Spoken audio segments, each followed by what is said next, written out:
என் அன்பு பிள்ளையே, வாழ்க்கையில் நீ வாழும் பொருட்டே உன்னை சுற்றி எத்தனை பேர் இருக்கின்றார்கள் என்பதை உணர்வாய். சிலர் உன் வாழ்க்கையில் பெரிய அங்கமாயிருப்பார்கள். அன்பை புரிய வைத்திருப்பார்கள். அவர்கள் என்றும் உன் நினைவில் இருப்பார்கள். வாழ்க்கையில் ஒருவருடன் யாரும் இறுதி வரை துணையாய் வருவதில்லை. எல்லோரும் அவரவர் நேரங்கள், காலங்கள் வரும் வரை உங்களிடத்தில் இருப்பர். அதே போலத்தான் நீயும் மற்றவர் தோற்றத்திற்கு. நிலையுள்ள நிரந்தரமான உறவுகள் என்றிருந்தா நீயும் என்றும் என் உயிராயிருப்பாய். என் குழந்தையே, உனக்கு நான் 1000 உறவுகள் இந்த ஜென்மத்தில் கொடுத்திருக்கலாம். ஆனா ஜென்மமாய் தொடரும் ஒரு உறவாய், என் பிள்ளையா, உன் தந்தையா என்றும் நாம் இருப்போம். என் பிள்ளையான உன் அன்பு உண்மையானது. தூய்மையான பக்தியுடன், நம்பிக்கையுடனும் விசுவாசத்துடனும் என்னை நோக்கி வணங்கிய மறுகணமே உன் கண்முன் உனக்கு காட்சியளித்தேன். இப்போது மந்தம் நிறைந்த மனநிலையில் இருக்கின்றாய். அது உன் தவறல்ல. அது உன்னுடைய நேர காலம். அதை தகர்த்தெறிய வேண்டும் என்றால் சாயி என்று அழை. உன் மந்தமான மனநிலையை நான் தகர்த்தெறிவேன். அனைத்தும் சரியாகிவிடும். எதற்கும் கலங்காதே, அஞ்சாதே. வாழ்க்கையில் நீ சந்திக்கும் ஒவ்வொருவரும் உனக்காக அனுப்பப்பட்டவர்களே. இதில் வேண்டியவர், வேண்டாதவர், தெரிந்தவர், தெரியாதவர் என்று யாரும் இல்லை குழந்தையே. உன் வாழ்வில் அவர்கள் வருவதற்கும் அதனால் விளையும் நன்மை தீமைகளுக்கும் காரணம் உனது பூர்வ ஜென்ம கர்ம வினைகளே. வாழ்வில் ஒரு சிலரை மனக்கசப்புடன் கையாளுவதை விட அவர்களை இழப்பது எவ்வளவோ மேல் குழந்தையே. வலிமை என்பது உடலில் இல்லை, தைரியத்திலும் வைராகியத்திலும் தான் இருக்கின்றது. இன்று இருக்கும் இன்பமும் துன்பமும் நிரந்தரம் இல்லை. ஆனால் நாம் செய்யும் நன்மையும் தீமையும் நிரந்தரமானது. என்றாவது ஒரு நாள் அதன் பலனை நாம் அடைவோம்.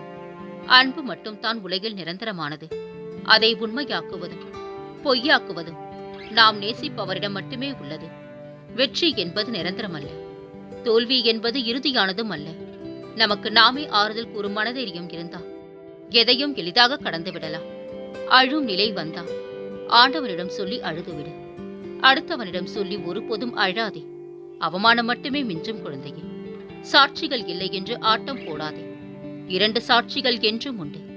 ஒன்று மனசாட்சி, மற்றொன்று இறைசாட்சி. மரண வாசலில் பேசும் மனசாட்சி, தலைமுறைக்கும் பேசும் இறைசாட்சி. என்னை சர்வசாதாரணமாக நினைத்து விடாதே குழந்தையே. நடக்காத விஷயத்தையும் நடத்தி காட்டுபவன் நான். நான் இருக்க பயம் ஏன் குழந்தையே? கலங்காமல் தைரியத்தோடு இரு. மனதை ஒருநிலைப்படுத்த கற்றுக்கொள். நான் இருக்கின்றேன். உன்னை கசக்கி தூர எறிய நினைப்பவர்கள் மத்தியில் உன்னை அனைவரும் பார்த்து வியக்கும் வண்ணம் நான் செய்வேன். நான் உனக்கு துணையாக இருப்பவன். நீ முன்னேறும் வழியானது உன் அருகிலேயே உள்ளது. அதை நீ என்னை நினைத்துக் கொண்டே நன்கு சிந்தித்துக்கொள். உனக்கான அற்புத முயற்சி உன் உள்ளத்தில் தோன்றும். அதுவே உனக்கு வெற்றியையும் தரும். உன் கஷ்ட காலத்தை கடப்பது மிகவும் கடினம் என்று எனக்கு தெரியும் குழந்தையே. ஆனால் என்னுடைய ஆசிர்வாதத்துடன் நீ அதை எளிதில் கடப்பாய். உன்னுடைய நேரத்திற்காக நீ சற்று காத்திருக்க வேண்டும். பொறுமையாக இரு. என்னுடைய நாமத்தை உச்சரித்துக் கொண்டே இரு. அனைத்தும் உனக்கு வெற்றியே. நீங்கள் வாழ்க்கையில் தடுக்கி விழ பல கால்கள் இருக்கலாம். ஆனால் ஊன்றி எழ ஒரு கை உள்ளது என்பதை மறந்து விடாதீர்கள். அதுதான் நம்பிக்கை குழந்தையே. என் கடைக்கண் பார்வை என்றும் உன்மீதே உள்ளது. அது மலை போன்ற பிரச்சனைகளையும் பாவங்களையும் அழித்து உன்னை ஒழுக்கத்தில் உள்ள தீய கரைகளை நீக்கி சீர்படுத்திவிடும். நேர்மையான குணம் கொண்டவர்களுக்கு என்றுமே இந்த உலகத்தில் மதிப்பு இல்லைத்தான். ஆனால் நிச்சயமாக உன் நல்ல மனதிற்கு கடவுளின் பரிசு கட்டாயம் கிடைக்கும் குழந்தையே. உள்ளதை எப்போதும் ஒளியாக வைத்துக்கொள். சிலையாவதும் சிறையாவதும் நீ செதுக்கும் தன்மையை பொறுத்தது. அவசியம் இல்லாதவர்களிடம் உண்மையை சொல்லாதே. அவசியமானவர்களிடம் ஒருபோதும் பொய்யை சொல்லாதே. மாற்றம் ஒன்றே வாழ்க்கையில் நிலையானது. அந்த மாற்றங்களுக்கு ஏற்ப மாறும் திறனே வாழ்க்கையின் வெற்றியை தீர்மானிக்கின்றது. தவறை மன்னிக்கும் மனநிலை உள்ளவருக்கே தவறை கண்டிக்கும் அதிகாரமும் உண்டு. அன்பு குழந்தையே, தோல்விகள் தழுவும் போது ஏமாற்றம் என்று நினைக்காமல் மாற்றம் என்று நினை. ஒரு பெரிய விஷயத்திற்குத்தான் நான் உன்னை கூட்டி செல்கின்றேன் என நம்பு. என் சோதனைகளில் துன்பம் இருக்கும். ஆனால் ஒருபோதும் பாதிப்பு இருக்காது. இது உனக்கே ஒரு நாள் தெரிய வரும். அன்று என்னிடம் சொல்ல உனக்கு வார்த்தைகள் இருக்காது தங்கமே.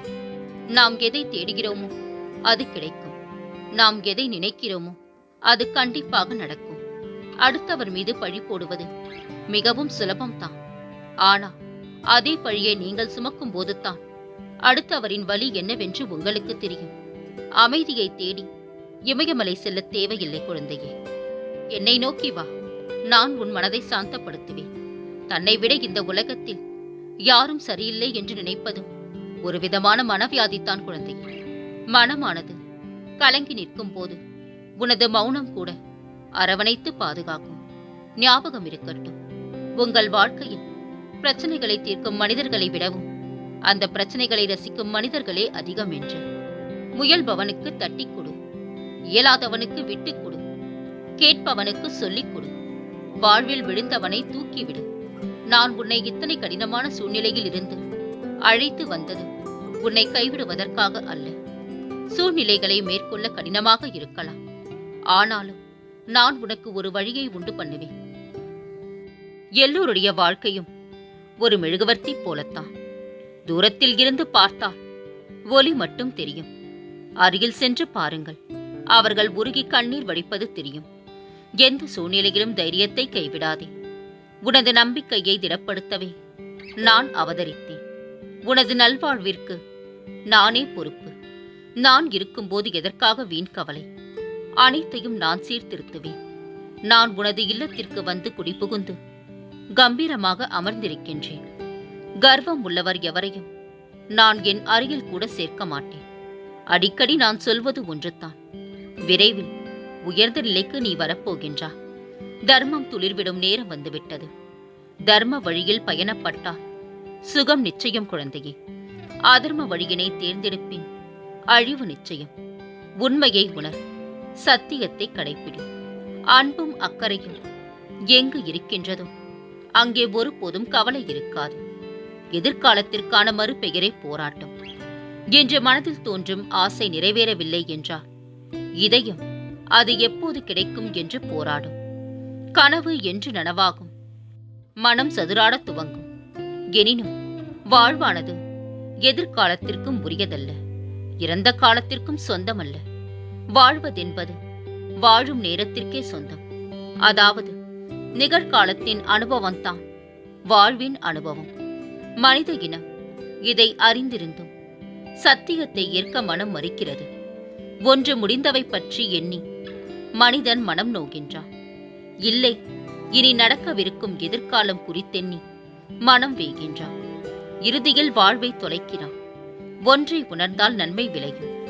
நடக்கவிருப்பதை கணிக்க இயலாது, நடக்கப் போவதை உருவாக்கவும் முடியாது.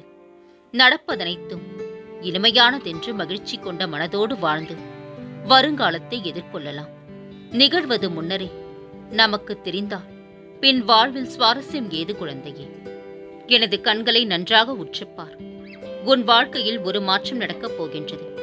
கேட்டது கிடைத்திடும், நினைத்தது நடந்திடும். இன்று முதல் நீ எடுத்து வைக்கும் ஒவ்வொரு அடிகளும் உன் முயற்சியின் வெற்றி படிகளாக மாறும். நம்பிக்கையோடு என்னை நினைத்து உன் வீட்டில் தீபம் ஏற்று குழந்தையே.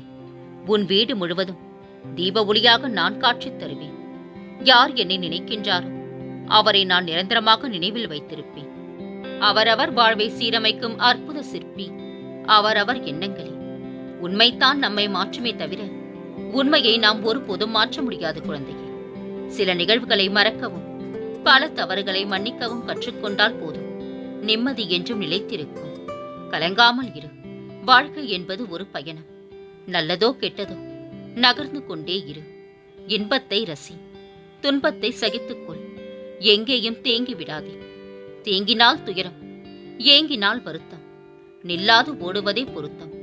நதி போல் வளைந்து தெளிந்து ஓடும், இலக்கை எட்டும் வரை. உலகில் அவநம்பிக்கையில் நம்பிக்கை வைப்பவர்கள் அதிகம். ஆனால் நம்பிக்கையில் நம்பிக்கை வைப்பவர்கள் மிக குறைவு. நம்பு குழந்தையே, நீ நம்பியது போல் உன் வாழ்க்கை அமையும். எல்லோராலும் கவனிக்கப்படுகின்றவனை விட யாராலும் கவனிக்கப்படாதவன் தான் நிம்மதியாக வாழ்கின்றான்.